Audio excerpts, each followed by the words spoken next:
Helen Zille, welcome. What a pleasure to meet with you today. Congratulations on this book that you've just written. I haven't read it as yet. Obviously, you've just launched it, but the title itself, Not Without a Fight, comes across as a Helen Zille book. That's because you're a fighter. But what does the title mean to you personally? Well, it's a story about South Africa's transition, and it's also a story about my journey within that process. And what I meant by the title is that it's been a personal and political battle, and that no democracy has ever been established sustainably without a battle by many, many people for the things that are essential in a democracy. That is what the title means. It also refers to the struggles and challenges of raising a family as a working woman. It really looks at life as being a series of challenges and struggles and triumphs and failures. Well, I'm not sure if my story will resonate with women per se.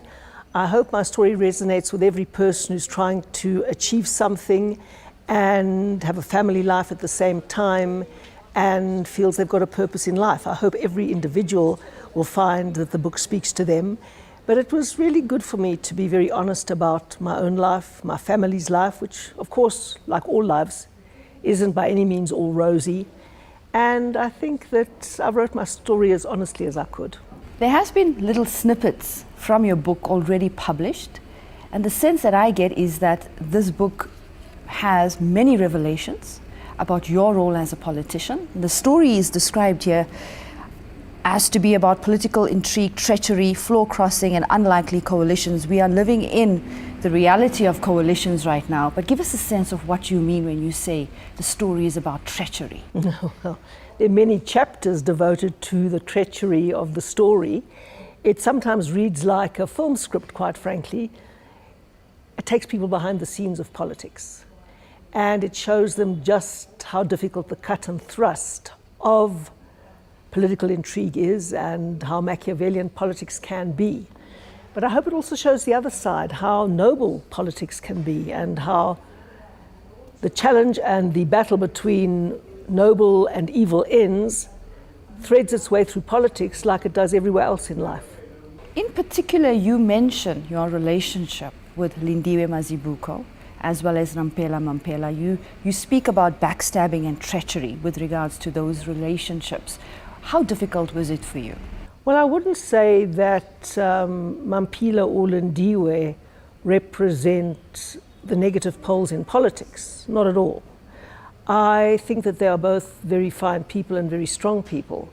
But if you read about the machinations surrounding floor crossing, about the attempts to capture the procurement system in the city of Cape Town, about the struggles for electoral lists, that is Machiavellian.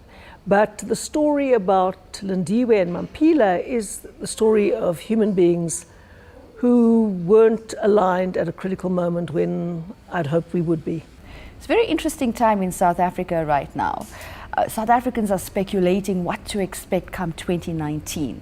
What are your expectations for the 2019 elections, given the traction the DA has gained following the last local elections?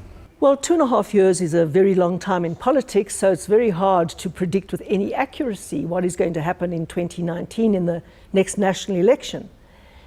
A lot depends on what happens to the ANC in the meantime, and their voters generally turn out in greater numbers in a national election than they do in a local election. And it also depends about how the DA does in opposition and in government where we govern. But politics is a contestation now between three different colours, and those colours are blue, yellow and red.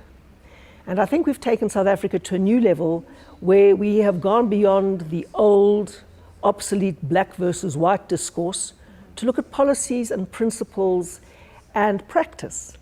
And that is what is so good about it. And so in the next election, I hope people will leave this terribly polarizing race discourse behind us and talk about blue policies, yellow policies, red policies, in terms of the DA, the ANC and the EFF, and then decide what is best for our country, what is best for everyone.